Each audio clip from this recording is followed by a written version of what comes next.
नमस्कार, news bulletin में आपનું સ્વાગત છે। હું છું પંકજ। શરૂઆત મહત્વપૂર્ણ સમાચારથી। મુખ્યમંત્રી વિજય રૂપાણીની અધ્યક્ષ સ્થાને આજે ગાંધીનગરમાં એક કેબિનેટની બેઠક મળવા જઈ રહી છે અને આ બેઠકમાં 18 ફેબ્રુઆરીના રોજ મળનારી વિધાનસભા સત્રને લઈને ચર્ચા થશે અને સરકારના વિવિધ વિભાગોના ખર્ચ અને લેખાનુદાનમાં સમાવિષ્ટ બાબતો પર સમીક્ષા કરવામાં આવશે। સત્ર દરમિયાન રજૂ થનાર વિધેયક, સરદાર સરોવર ડેમમાં પાણીની સ્થિતિ અને ચૂંટણીને લઈને યોજનાઓના અમલીકરણ, ખેડૂત સબસિડી અને અછતગ્રસ્ત વિસ્તારોની કામગીરી પર સમીક્ષા હાથ ધરાશે।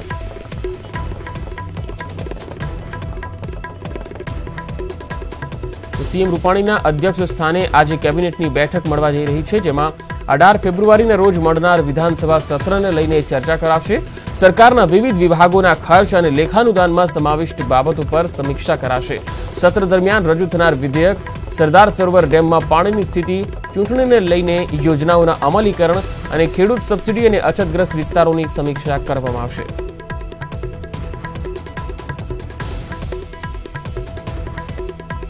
રાજ્યમાં ગેસ જોડાણ વિનાના એપીએલ પરિવારો માટે રાજ્ય સરકારે મહત્વનો નિર્ણય લીધો છે। એપીએલ પરિવારોને રેશન કાર્ડ દીઠ 4 લીટર સબસિડાઇઝ કેરોસીન આપવાનો રાજ્ય સરકારે નિર્ણય લીધો છે। સરકારના આ નિર્ણયથી રાજ્યના 47 લાખ પરિવારોને ફાયદો થશે।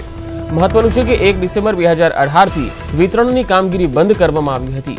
અનેક રજૂઆતોને પગલે મુખ્યમંત્રી વિજય રૂપાણીએ આ અંગેનો નિર્ણય લીધો છે।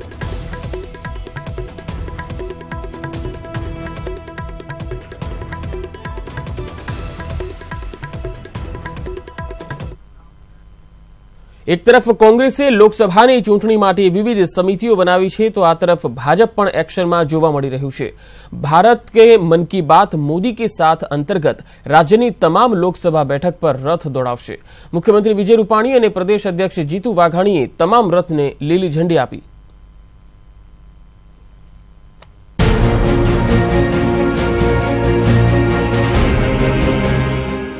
લોકસભા ચૂંટણીને લઈને ભાજપે કવાયત હાથ ધરી। રાજ્યની તમામ લોકસભા બેઠકો પર ફરી ભગવો લહેરાવવા ભાજપ ખાસ રણનીતિ સાથે આગળ વધી રહી છે। રાજ્યની તમામ 26 લોકસભા બેઠકો પર ભાજપ રથ દોડાવશે। ભારત કી મન કી બાત મોદી કે સાથ કાર્યક્રમ અંતર્ગત રથ તૈયાર કરાયા છે। ગુજરાતની 26 લોકસભા સીટ તો 26 રથ એ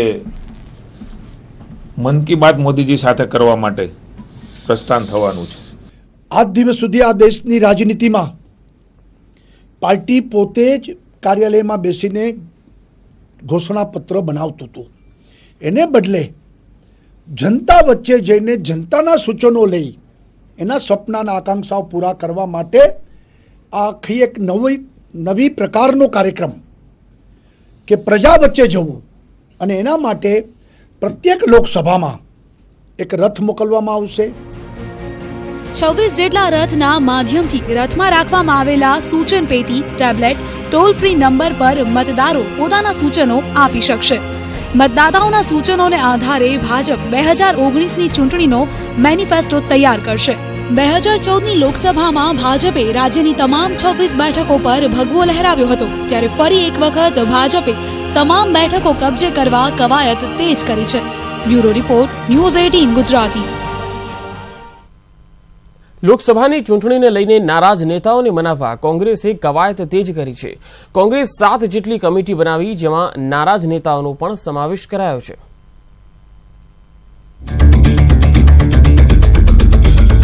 એક તરફ લોકસભા ચૂંટણી નજીક છે, ત્યારે બીજી તરફ કોંગ્રેસ સબ સલામત કરવામાં લાગી છે। અલ્પેશ ઠાકોરની નારાજગી અને આશાબેનના રાજીનામા બાદ ડેમેજ કંટ્રોલ કરી રહેલી કોંગ્રેસે નારાજ નેતાઓના કદમાં વધારો કર્યો છે। 28 સભ્યોની પ્રદેશ ચૂંટણી સમિતિની પણ રચના કરવામાં આવી છે, જેમાં રાજીવ સાતવ, અમિત ચાવડા, પરેશ ધાનાણી, અહેમદ પટેલ, અલ્પેશ ઠાકોર, સિદ્ધાર્થ પટેલ અને શક્તિસિંહ ગોહિલ જેવા દિગ્ગજોનો સમાવેશ કરાયો છે। કોંગ્રેસે લોકસભા ચૂંટણીને લઈને રચી વિવિધ સમિતિઓ। ચૂંટણી કેમ્પેઇન કમિટીમાં 43 સભ્યોનો સમાવેશ। નારાજ નેતાઓને કોંગ્રેસે સાચવ્યા। મોટાભાગની સમિતિઓમાં અલ્પેશ ઠાકોરનો સમાવેશ। નારાજગી બાદ વધ્યું અલ્પેશનું કદ। આશાબેનના રાજીનામા બાદ કોંગ્રેસ કરી રહી છે ડેમેજ કંટ્રોલ। નારાજ નેતાઓને મનાવવામાં કોંગ્રેસ થશે સફળ। આ કમિટીમાં સ્પષ્ટપણે જોવા મળે છે કે અનુભવી લોકોને એમાં મહત્ત્વની જવાબદારી આપીને સાથે સાથે યુવાનોને પણ કામ કરવાની તક મળે. એટલે કે રાહુલજી જે પહેલેથી ઈચ્છતા હતા એ અનુભવીઓની જ્ઞાન એમનો જે અનુભવ છે તેને સાથે જોડીને સાથે સાથે નવી પેઢીને એટલે કે યુવાનોને એનો જોશને જુસ્સાને જોડીને સારું પરિણામને કોંગ્રેસના સંગઠનને મજબૂતી મળે તે દિશાના ભાગરૂપે જ આ કમિટી જાહેર કરવામાં આવી છે. લોકસભાની ચૂંટણીનું સુચારુ સંચાલન માટે થઈને આજે રાહુલ ગાંધીએ અમારા રાષ્ટ્રીય અધ્યક્ષશ્રીએ 8 જેટલી જે વિવિધ કમિટીઓની રચના કરી છે. 8 કમિટીઓ એમને જે સોંપવામાં આવેલા કામો છે એ કાર્યકર્તાઓને મળીને કાર્યકર્તાઓને સાથે રાખીને કરશે અને આગામી દિવસોની અંદર અમે 26 બેઠકો ઉપર ભારતીય જનતા પાર્ટીને બરોબરનો પડકાર આપીને ગયા વખતની 2014ની જે સ્થિતિ હતી એને ઉલટાવવાનું કામ કરીશું. ખાસ કરીને અલ્પેશ ઠાકોરના મોટાભાગના કમિટીઓમાં સમાવેશ કરાયો છે અને વાત એ જ બતાવે છે કે છેલ્લા કેટલાક સમયથી નારાજ અલ્પેશ ઠાકોરને મનાવવા માટેનો આ એક પ્રયાસ છે. કોંગ્રેસે લોકસભા ચૂંટણીને લઈને વિવિધ 7 સમિતિઓની રચના કરી છે, જે પૈકી મોટાભાગની કમિટીઓમાં અલ્પેશ ઠાકોરને સ્થાન મળ્યું છે. બીજી તરફના જૂના અને દિગ્ગજ નેતાઓને સ્થાન આપી કોંગ્રેસ સબ સલામત હોવાના દાવા કરવામાં લાગી ગઈ છે. Bureau report, news 18 Gujarati. Lok Sabha પહેલા જ કોંગ્રેસમાં છેડાયું છે આંતરિક મહાભારત. રોજ એક નેતાની નારાજગી સામે આવે છે. કોંગ્રેસમાં ખટરાગ કેમ છે તેનો ખુલાસો કોંગ્રેસના મહામંત્રી કીર્તિસિંહ ઝાલાએ કર્યો. ન્યૂઝ 18 ગુજરાતી પર કીર્તિસિંહ ઝાલાએ કોંગ્રેસમાં કકડાટની તમામ વાસ્તવિકતા જણાવી હતી.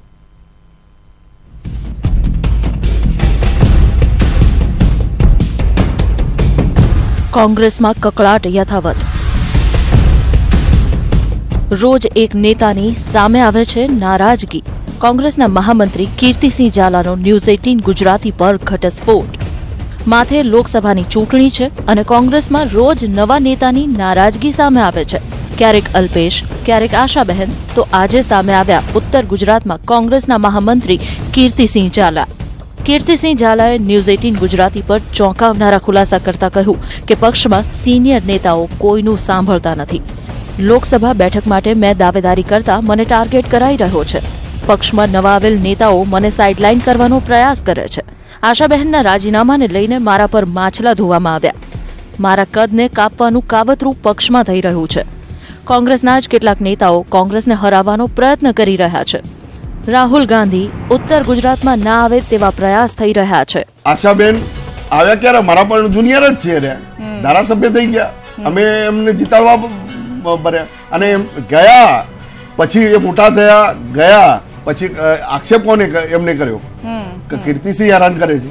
જે ઉત્તર ગુજરાતમાં 4 સીટ આવે એવી છે અત્યારે. રાહુલજી અત્યારે ઉત્તર ગુજરાતમાં આવવાના હતા 15-16 તારીખે. આ લોકોએ માહોલ જ એવો બનાવ્યો કે રાહુલજી ના આવી શકે. રાહુલજીની મોટી સભા થાય અને ઉત્તર ગુજરાતની 4 સીટ આવી જાય એવી, તો એક આ કાવતરું ઘડી અને આ લોકો કોંગ્રેસમાં રહીને કોંગ્રેસને ખતમ કરવા જઈ રહ્યા છે. કોંગ્રેસની આઈડિયોલોજીને ચેલેન્જ કરી, કોંગ્રેસના નેતાને જ ચેલેન્જ કરે કે જે અમારો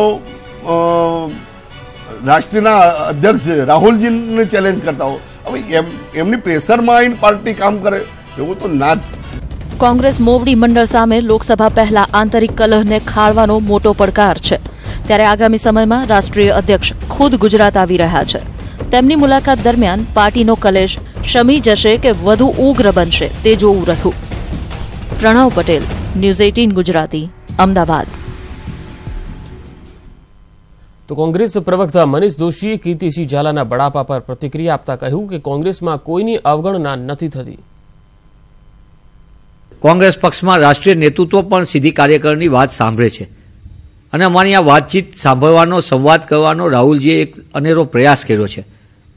તેવા સંજોગોમાં પક્ષના આગેવાનોએ, ખાસ કરીને જે પદાધિકારીઓ છે, તેમણે હંમેશા પક્ષની મર્યાદામાં રહીને પક્ષના પ્લેટફોર્મ ઉપર જ પોતાની વાત રજૂ કરવી જોઈએ એવું મારું સ્પષ્ટપણે માનવું છે અને પ્રદેશના નેતૃત્વએ પણ આ બાબતમાં વારંવાર કીધું છે. તે સંજોગોમાં મને એમ લાગે છે કે કોઈ પણ આગેવાન ગમે એટલો મોટો હોય એને પક્ષના જ પ્લેટફોર્મ ઉપર પોતાની વાત રજૂ કરવી જોઈએ એવું સ્પષ્ટપણે મારું માનવું છે. કોંગ્રેસ હાઈકમાન્ડ સાથે બેઠક બાદ અમદાવાદ એરપોર્ટ પહોંચેલા કોંગ્રેસના ધારાસભ્ય લલિત કગથરાએ જણાવ્યું છે કે પક્ષ સાથે અમારે કોઈ નારાજગી નથી. આગામી લોકસભામાં તમામ 26 બેઠકો જીતવાની રણનીતિ પર ચર્ચા કરાઈ છે. સાથે જ આશાબેન પટેલના રાજીનામાને લઈને પણ ચર્ચા કરવામાં આવી. ઔપચારિક ચર્ચા થયેલી આશાબેન માટે અને એમને કહેલું કે હજુ પણ જો આશાબેનને તમે સમજાવો અને આશાબેન પરત આવવા તૈયાર હોય તો કોંગ્રેસ હંમેશા લોકશાહીની અંદર માને છે. કોંગ્રેસ એ આશાબેનને લેવા માટે તૈયાર છે.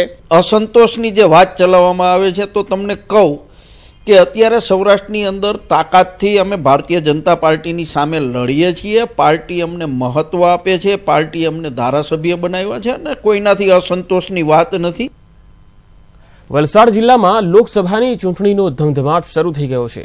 કોંગ્રેસ પ્રદેશ પ્રમુખ અમિત ચાવડા અને વિરોધ પક્ષના નેતા પરેશ ધાનાણીએ વલસાડના પારડીમાં વલસાડ લોકસભા બેઠકના મધ્યસ્થ કાર્યાલયનું ઉદ્ઘાટન કર્યું. આ પ્રસંગે પૂર્વ કેન્દ્રીય મંત્રી તુષાર ચૌધરી અને દક્ષિણ ગુજરાત કોંગ્રેસના ધારાસભ્ય અને અગ્રણીઓ હાજર રહ્યા.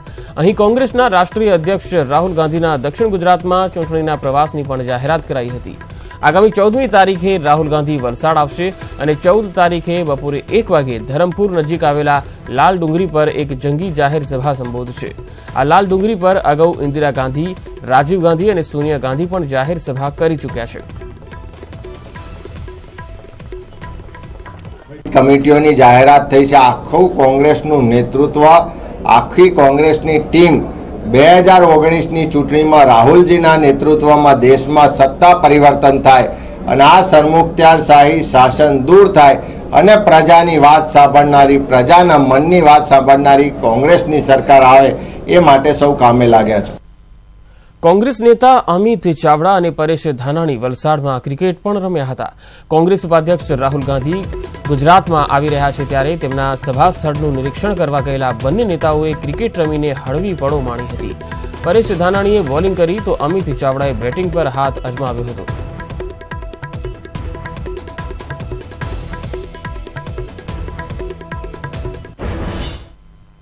હાર્દિક પટેલ લોકસભા ચૂંટણીમાં ઝંપલાવે તેવા સંકેત સુરત પાસ કન્વીનર ધાર્મિક માલવિયાએ આપ્યા છે. જોકે માલવિયાનું કહેવું છે કે આ બાબતને લઈને હજી સુધી કોઈ ચર્ચા થઈ નથી, પરંતુ આગામી કોર કમિટીની બેઠકમાં નિર્ણય લેવાઈ શકે છે. હજુ સુધી અમારી કમિટી કે સમિતિ દ્વારા આ પ્રકારની કોઈ ચર્ચા કરવામાં આવી નથી, પરંતુ ઘણા બધા રાજકીય તજજ્ઞ લોકો અને પાટીદાર સમાજના ઘણા બધા હિતેચ્છુ લોકોની એવી લાગણી અને માંગણી છે કે હવે હાર્દિકે પોતાનું એક રાજકીય વર્ચસ્વ ઊભું કરવું, રાજકીય ક્ષેત્રે આગળ વધી અને કારકિર્દી બનાવવી જોઈએ, જેથી કરી ગુજરાતની અંદર સારી રાજનીતિની પણ શરૂઆત થાય. એટલે આવનારા દિવસોની અંદર અમારી કોર કમિટીની બેઠક મળશે ને એ અંગે અમે વિચારીશું. જૂનાગઢમાં મગફળી કૌભાંડ ફરી એકવાર ધૂણે તેવી શક્યતાઓ દેખાઈ રહી છે. વિસાવદર માર્કેટિંગ યાર્ડમાં છેલ્લા 5 દિવસથી મગફળીની ખરીદી બંધ છે. વિસાવદરમાં ટેકાના ભાવે ખરીદાયેલી મગફળીનો જથ્થો સુરેન્દ્રનગરના થાન ખાતે ફાળવેલા ગોડાઉનમાં મોકલવામાં આવેલો હતો, જેમાંથી 5 ટ્રક જેટલા મગફળીનો જથ્થો રિજેક્ટ થતા તેને વિસાવદર પરત લાવવાની ફરજ પડી હતી. આ મગફળીનો જથ્થો કેમ રિજેક્ટ કરાયો છે તે અંગેની તપાસ નાફેડના અધિકારીઓ કરી રહ્યા છે, જેના પગલે વિસાવદર યાર્ડમાં મગફળીની ખરીદી છેલ્લા 5 દિવસથી બંધ છે.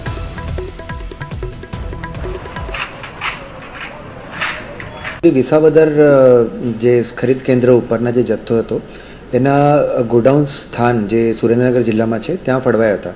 તો એટલે ટ્રાન્સપોર્ટેશનમાં લાગતી જે દેરી હતી એના લીધે ઘણો બધો જથ્થો વિસાવદરમાં પડી રહેલો હતો અને પછી અમુક ટ્રક રિજેક્ટ થવાના કારણે અમે સાવચેતીના ભાગરૂપે વિસાવદરના નાફેડના વધારે કર્મચારીઓ લગાવીને એકવાર જથ્થો ફરીથી અમે રીચેકિંગ કરીએ છીએ અને એકવાર રીચેકિંગ થાય તો મોસ્ટલી કાલથી કે પરમ દિવસથી ખરીદી છે ફરી શરૂ થઈ જશે. જોકે બીજી બાજુ પુરવઠા મંત્રી જયેશ રાદડિયાનો જુદો જ મત છે. તેમણે કહ્યું છે કે માલનો ભરાવો વધારે થવાથી વિસાવદર સેન્ટર માત્ર 1 દિવસથી જ બંધ રહ્યું છે. સાથે જ તેમણે કહ્યું કે ટેકાના ભાવે મગફળીની ખરીદીમાં કોઈ ગેરરીતિ નથી થઈ.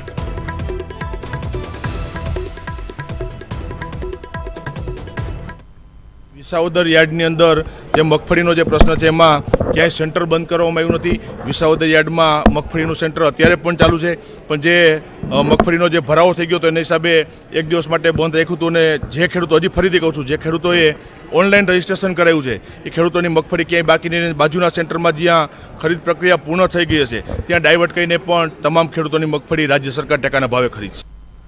મગફળીની ખરીદીમાં ભ્રષ્ટાચારની ખેડૂતોની ફરિયાદને પ્રદેશ કિસાન સંઘના પ્રમુખે જાણે રદ્યો આપ્યો. કિસાન સંઘના પ્રમુખ વિઠ્ઠલ દુધાત્રાએ મગફળીની ખરીદીમાં ભ્રષ્ટાચાર થતો હોવાનું જણાવ્યું. તેમણે કહ્યું કે વિસાવદરમાં નીચી ગુણવત્તાવાળી મગફળીની એમએસપીના ભાવે ખરીદી થતી હતી. જોકે આ અંગે ફરિયાદ ઉઠતા જ મગફળીની ખરીદી બંધ કરાઈ, જેની સામે ખેડૂતોમાં રોષ દેખાઈ રહ્યો છે. ખેડૂતોને અન્યાય થઈ રહ્યો છે. આવનાર દિવસોની અંદર આ વ્યાપક રૂપમાં ખેડૂતોનો અસંતોષ જાગી પડે એ પહેલાં સરકારને અમે વિનંતી કરીએ છીએ કે આ બાબતની અંદર કડક પગલાં લે. ખેડૂતોનો અસંતોષ થશે તો ભયંકર આંદોલન માટે સરકાર તૈયારી એવી અમારી ચીમકી છે. છોટાઉદેપુરમાં ખનન માફિયાઓ બન્યા છે બેફામ. રેતી ચોરોનો ત્રાસ એવો કે હવે ત્યાંના સ્થાનિકો પણ પોકારી ઉઠ્યા છે બંધ. आने वाले समय में बहुत ही ज्यादा पानी का संकट आने वाला है. मैं मेरे छोटाउदेपुर के 40,000 पब्लिक को पानी नहीं दे पाऊंगी. છોટાઉદેપુરના નગર સેવા સદનના પ્રમુખની આ ચિંતા માત્ર તેમના પૂરતી સીમિત નથી, કારણ કે તેમની સાથે 40,000 ગ્રામજનો પર તોળાઈ રહ્યું છે જળ સંકટનું જોખમ. ઓરસંગ નદીમાંથી રેતી ચોરીનું પ્રમાણ એ હદે વધી ગયું છે કે કૂવાના જળસ્તર નીચા જવા લાગ્યા અને ચિંતાનું સ્તર વધવા લાગ્યું છે. જે ટ્રેક્ટરો નદીમાંથી ચાલી રહ્યા છે એમાં માત્ર ભૂસ્તર શાસ્ત્રી છોટાઉદેપુરની નગરને જનતાને તરસા મારતા હોય તો કેએમ પટેલ સાહેબ 100% ગેરકાયદેસર ચાલે છે. અહીંયા કોઈ લીઝ જ નથી રેતીની. જ્યાં ગ્રામજનો ગંભીર આરોપ લગાવી રહ્યા છે ત્યાં ભૂસ્તર વિભાગના અધિકારીનું માનવું છે કે રેતી ખનનની વાત ખોટી છે. રેતી ખનીજના ગેરકાયદેસરના ચાલુ વર્ષ દરમિયાન અમોએ અત્યાર સુધીના અંદર 783 કેસ કરીને 5,56,00,000ની વસૂલાત કરી છે, જે ગુજરાત રાજ્યના અંદર સૌથી મોખરે છે. એટલે રેતી ખનીજની ચોરી બાબતનો પ્રશ્ન છે, એમનું કહેવું છે કે નથી થતું એ વ્યાજબી નથી. અધિકારી કંઈ પણ કહે, પણ ગ્રામજનો અને પાલિકા પ્રમુખે ગાંધીનગર સુધી લડત ચલાવવાનું અને પાણીના સંકટને ટાળવાનું મન બનાવ્યું છે. Allarakha Khan Pathan, news 18 Gujarati, Chhota Udepur.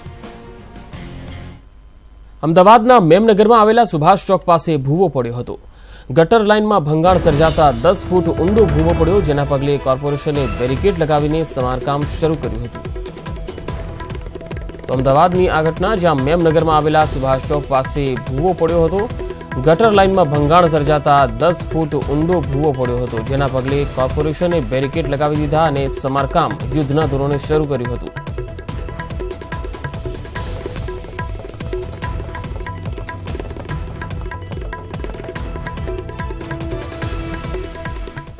નવસારીમાંથી bogus doctor ઝડપાવાનો સિલસિલો હજુ પણ યથાવત છે.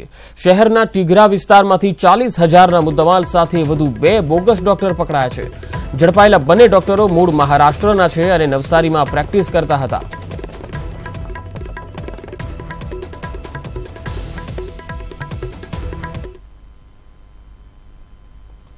જે ભૂવો લોકોને પોતાના પગે પડાવતો હતો તે આજે વિજ્ઞાન જાથાના પગમાં પડી ગયો. જી હા, રાજકોટમાં અંધશ્રદ્ધાના નામે લૂંટ ચલાવતા પાખંડી ભૂવાનો પર્દાફાશ થઈ ગયો છે. દોરા ધાગા તો કરતો જ નથી સાહેબ, તો છતાં મટે આવવાનું બંધ કરી દે. કોઈ બરાબર. બીજું બસ બીજું કોઈ જાતિના જોઉં છું એવું બધું કરશો? નહીં કરું. તમારી ભૂલ સ્વીકારો છો? હા, કોઈના હું જોઈશ જ નહીં સાહેબ. બસ હા, ભૂલ સ્વીકારું સાહેબ. હું આજથી દોરા ધાગા તથા અંધશ્રદ્ધાના ધતિંગ બંધ કરું છું. આ એ જ ભૂવો છે જે અત્યાર સુધી લોકોને પોતાના પગે પડાવતો હતો, જે લોકોને વિશ્વાસની જાળમાં ફસાવી લૂંટ આચરી રહ્યો હતો. પરંતુ હવે તે વિજ્ઞાન જાથાના પગમાં પડી રહ્યો છે. હવે તે 2 હાથ જોડી લોકોની માફી માંગી રહ્યો છે. કોઈ પણ વ્યક્તિ જાય એટલે માથે ઓઢે અને છાડી બાંધે અને લોકોના દુઃખ દર્દ મટાડવાનું કામ કરે છે. નાયણબલી છે, પિતૃ નડતર છે, ઉતાર કાઢવાનું, આ બધી વિધિ કરે છે. આ બધું અમારી પાસે રેકોર્ડિંગ છે. રાજકોટના માલિયાસણ ગામે અર્જણભાઈ નામનો વ્યક્તિ પોતાને માતાજીનો ભૂવો ગણાવી રહ્યો હતો. અંધશ્રદ્ધાના નામે તે લોકો પાસેથી રૂપિયા પડાવવાનો વેપલો ચલાવતો હતો. આખરે વિજ્ઞાન જાથાએ પોલીસને સાથે રાખી છટકું ગોઠવ્યું અને આ તાંત્રિક પર સકંજો કસ્યો. તાજેતરમાં જ તેણે ભાનુબહેન ગોહિલ નામની મહિલા પાસે દુઃખ દર્દ દૂર કરવાના નામે રૂપિયા પડાવ્યા. કે તમને પિતૃ નડતરા છે ને પિતૃ કાર્ય કરવું પડશે ને 2 વર્ષથી અમારી પાસે ધીરે ધીરે પૈસા લે છે 500 ને 1000 ને આજ 20,000 મંગાવ્યા એવી રીતે એમ અને ખાલી ખોટી એમને વિધિ કરે વિધિમાં કાંઈ કરતા કાંઈ નહીં અને 2 વર્ષથી આમને પૈસા લે છે ને હેરાન કરે છે.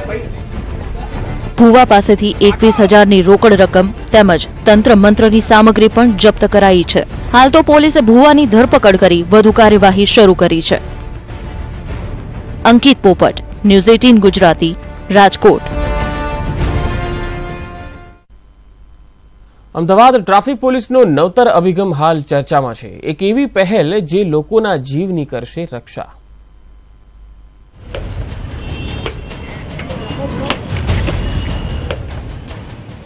આ ફક્ત હેલ્મેટની મજબૂતાઈનો ટેસ્ટ નથી થઈ રહ્યો, પણ આ એક એવો સંદેશ ટ્રાફિક પોલીસ આપવા માંગે છે જે તમારો અને તમારા પરિવારનો જીવ બચાવી શકે છે.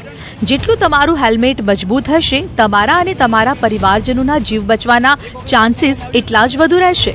ટ્રાફિકના નિયમોનું કડક પાલન થાય અને સડક સુરક્ષા મળે તે માટે પોલીસ સતર્ક બની અને અમદાવાદીઓએ શોધી કાઢ્યો એક સરળ અને સસ્તો માર્ગ. અને આ સસ્તો માર્ગ એટલે ISIના માર્કા વગરના સસ્તા હેલ્મેટ. જો કે આ વાત ધ્યાને આવતા જ શહેર પોલીસ હેલ્મેટ સામે દંડનું હથિયાર ઉગામ્યું. સ્થળ પર જ આવા તકલાદી હેલ્મેટનો નાશ કર્યો. કોઈ સારી બ્રાન્ડનું હેલ્મેટ અને એક નકલી હેલ્મેટનો વચ્ચેનો ડિફરન્સ ડેમો કરીને દેખાડેલો છે. એની સાથે સાથે એ હેલ્મેટનું જે ચલાન બનાવવામાં આવે છે એ એમની રકમમાંથી બાદ થઈ જશે જ્યારે એ લોકો નવી સારી હેલ્મેટ લેશે. અવેરનેસ લોકોનામાં આવે, લોકોને લોક જાગૃતિ આવે એટલા માટેનો ટ્રાફિક પોલીસ દ્વારા આજનો સુંદર કાર્યક્રમ કરવામાં આવશે. જ્યાં નકલી માર્કા સાથેના હેલ્મેટ સામે પોલીસનો રોષ જોવા મળ્યો, ત્યાં આ જ પોલીસ કર્મીઓ નિયમોનું પાલન કરતા શહેરીજનોનું સન્માન કરવાનું પણ ન ચૂક્યા. ગુણવત્તાસભર હેલ્મેટ સાથે જતા વાહન ચાલકોનું શહેર પોલીસે સન્માન કર્યું.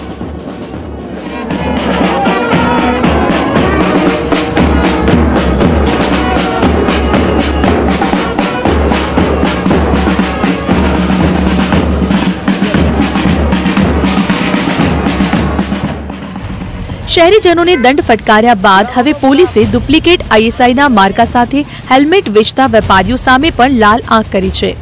નવીન ઝા, ન્યૂઝ 18 ગુજરાતી, અમદાવાદ. ગાંધીજીની 150મી જન્મ જયંતિની ઉજવણી અંતર્ગત દિલ્હીથી મ્યાનમાર સુધી નીકળેલી કાર રેલી અરવલ્લી પહોંચી. સડક સુરક્ષા જીવન રક્ષાના અભિગમ સાથે નીકળેલી આ રેલીનું શામળાજીમાં જિલ્લા કલેક્ટરે સ્વાગત કર્યું. ગાંધીજીના સ્વચ્છતા સહિતના આદર્શોના પથ ઉપર ચાલવા માટે સરકાર દ્વારા પણ જુદા જુદા કાર્યક્રમો કરાઈ રહ્યા છે. ત્યારે ભારત સરકારના ટ્રાન્સપોર્ટ મંત્રાલયે દિલ્હીથી મ્યાનમાર સુધી 7,000થી વધુ કિલોમીટર સુધી સડક સુરક્ષા જીવન રક્ષાના અભિગમ સાથે સ્કોર્પિયો રેલીનું આયોજન કર્યું હતું. આ 32 લોકો સાથે 11 ગાડીનો કાફલો ગુજરાતમાં પ્રવેશ્યો છે. હજી ઉત્સાહ અને ઉમંગ સાથે ભારતનું એમનું મહાત્મા ગાંધીજીનું જે વિઝન હતું, અભિગમ હતું, એને ફરી એમને અમારા સૌને યાદ કરાયું છે. तनख्वाह को सब कम करो. MLA MPs को 400 रुपए से ज्यादा जरूरत नहीं है. वो लोग कितना ले रहे हैं? 8 लाख ले रहे हैं एक आदमी. लूट रहे हैं कंट्री को. कोई नहीं कुछ काम कर रहा, कोई कुछ काम नहीं कर रहा. मैं तंग आ गया हूँ बहुत. ગુરુવારથી ઠંડીનો બીજો રાઉન્ડ શરૂ થશે. રાજ્યમાં 2 દિવસ બાદ ઠંડી વધી શકે છે. ઉત્તર ભારતમાં બરફવર્ષાને પગલે ઠંડી વધે તેવા એંધાણ દેખાઈ રહ્યા છે. ગુરુવારથી ઠંડીનો બીજો રાઉન્ડ શરૂ થાય તેવી શક્યતા છે. રાજ્યમાં 2 દિવસથી જે રીતે ઠંડી છે એ ધીમી પડી છે, પરંતુ હવે આવતીકાલથી વધારે ઠંડી પડે એટલે કે ઠંડીનું જોર વધે એવી શક્યતા છે. ઉત્તર ભારતમાં બરફવર્ષાને પગલે ઠંડીમાં વધારો થાય તેવી શક્યતા છે.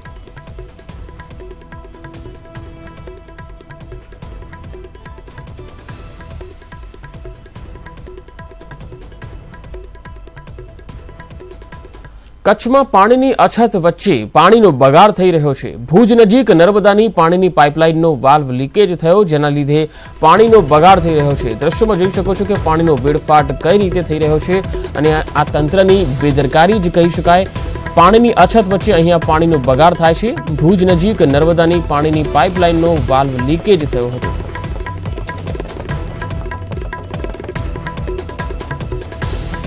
અને હવે એક બ્રેકિંગ ન્યૂઝ આવી રહ્યા છે. અમદાવાદ કોર્પોરેશનનું વર્ષ 2019-20નું બજેટ રજૂ થશે. સત્તાધીશો ડ્રાફ્ટ બજેટમાં સુધારા વધારા સાથે બજેટ મંજૂર કરશે.